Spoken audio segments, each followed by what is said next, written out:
4,60,000 करोड़ जो टैक्स में, जो बंगाल के लोगों के खून पसीने की कमाई का टैक्स है, चाहे वो जीएसटी के माध्यम से गया हो, चाहे वो इनकम टैक्स के माध्यम से गया हो, चाहे वो डायरेक्ट टैक्स के माध्यम से गया हो या इनडायरेक्ट टैक्स के माध्यम से गया हो, वह पैसा आना जो हमारा हिस्सा है मिलना चाहिए। इन लोगों ने बहुत प्रयास कर लिया केंद्र सरकार ने कि पैसा रोक करके देख लें। उन्होंने दीदी करके देख लिया, 200 पार करेंगे, 100 पार नहीं कर पाए।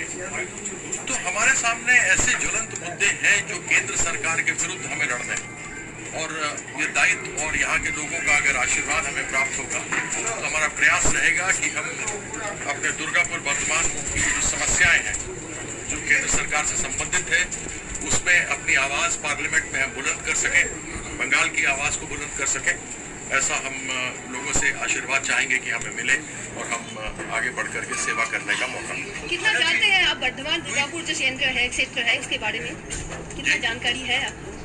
अवश्य। देखिए, जब कोई आदमी एक राजनीतिक क्षेत्र में आ जाता है तो अधिकतर मूलतः जो समस्याएं होती हैं लोगों की वह एक जैसी होती है, क्षेत्रवार बदली हो सकती है, लेकिन मुख्य रूप से अगर देखा जाए तो बहुत सारी ऐसी चीजें हैं। चाहे मनरेगा का है तो आप देखते हैं कि पूरे भारतवर्ष के अंदर है, तो प्रधानमंत्री आवास योजना है पूरे देश भर के अंदर है, तो ये सारी रहती है और क्षेत्रीय अलग अलग समस्याएं होती हैं जिनका समाधान करने का प्रयास किया जाता है।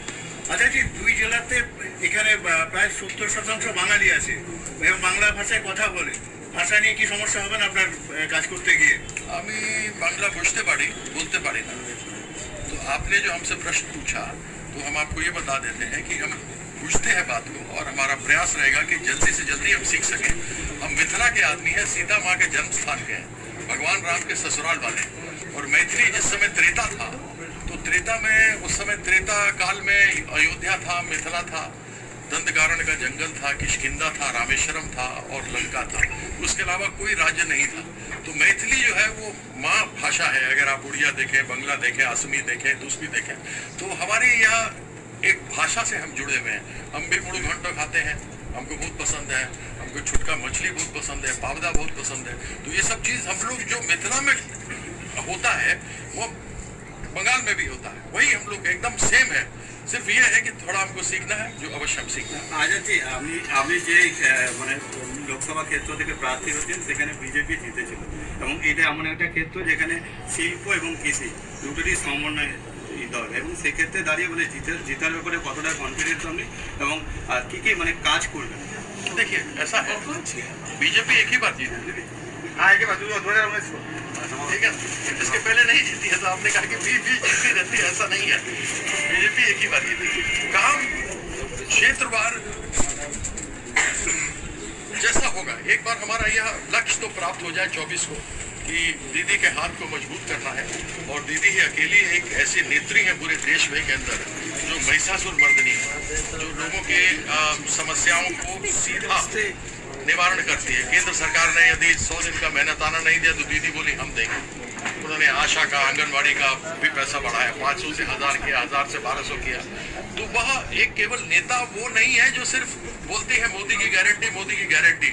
मोदी की गारंटी से बहुत बढ़ करके है दीदी का वारंटी। जो वारंटी कार्ड होता है ना, वो असली होता है। अब गारंटी तो 2 करोड़ नौकरी का भी था हर साल, मिला क्या? मिला किसी को? 10 साल में 20 करोड़ नौकरी होता अगर, तो 80 करोड़ लोगों को जो बोलते हैं हम अनाज दे रहे हैं, देने की आवश्यकता नहीं पड़ती। लोग अपने आप अपने पांव पर खड़े होते, नहीं मिला। 15 लाख रुपए हर बैंक अकाउंट में आएगा, काला धन आएगा, 100 दिन में आना था, आज तो न जाने कितना 3650 दिन हो गया, लेकिन वह आज तक हमारे पास नहीं आए। महंगाई कम होगा, पेट्रोल का दाम कम होगा, गैस का सिलेंडर कम होगा। अभी बोलते हैं गैस सिलेंडर 100 रुपए कम कर दिया। अरे भाई, आप जब 400 का था तो हमारी छोटी बहन वो स्मृति ईरानी थे, सिर पर डोलती थी ना, माथा पर रख करके सिलेंडर।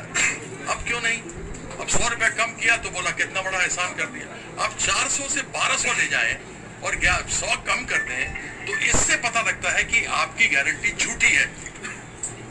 आप केवल लोगों को धर्म के नाम पे, जात के नाम पर लड़ाना चाहते हैं, इसके अलावा और कुछ नहीं कर सकते। आपके पास दिखाने के लिए नहीं है, लेकिन दीदी के पास दिखाने के लिए आप लोगों ने खुद देखा है कि पिछले इतने सालों से काम कर रही हैं और अभी जो उन्होंने हमारी मातृशक्ति है। मैं खुद देवी माँ महामाया मेरी कुल देवी है और मैं दशम महाविद्या में विश्वास करता हूँ। मैं माँ की पूजा करता हूँ। श्यामा, तारणी, षोडशी, भुवनेश्वरी, भैरवी, चिन्मस्तिका, धूमावती, बगला, मातंगी, त्रिपुरा सुंदरी, यही है सब कुछ। और मैं इनकी स्तुति और साधना भी करता हूँ। तो आप दीदी को देखिए, मैं उनको सदैव एक, जो उनका नाम है ममता, ममता जो उनमें भरा हुआ है, एक माँ का, एक बेटी का, एक बहन का, वो उनके अंदर दिखता है, वो करुणा है। और इसलिए दीदी के साथ आए हैं जुड़ करके अपने बंगाल के लोगों के लिए। यहाँ पर जो लोग आए हैं बाहर से भी, क्योंकि बंगाल को मिनी भारत, लघु भारत कहा जाता है। यहाँ पर सबके लोग हैं। बंगाल का हृदय बहुत बड़ा है। यहाँ सभी प्रांतों के लोग आकर के रहते हैं और एक साथ मिलकर के रहते हैं। तो आज दीदी का जो सपना है, उस सपने को साकार करना है और उसको लेकर के हम आगे आए हैं। हम बर्दवान और दुर्गापुर के लोगों से मेरा अनुरोध रहेगा, हाथ जोड़कर प्रणाम करेंगे कि कृपया हमें आशीर्वाद दीजिए, जिससे हम आगे चल करके आपकी सेवा कर सकें।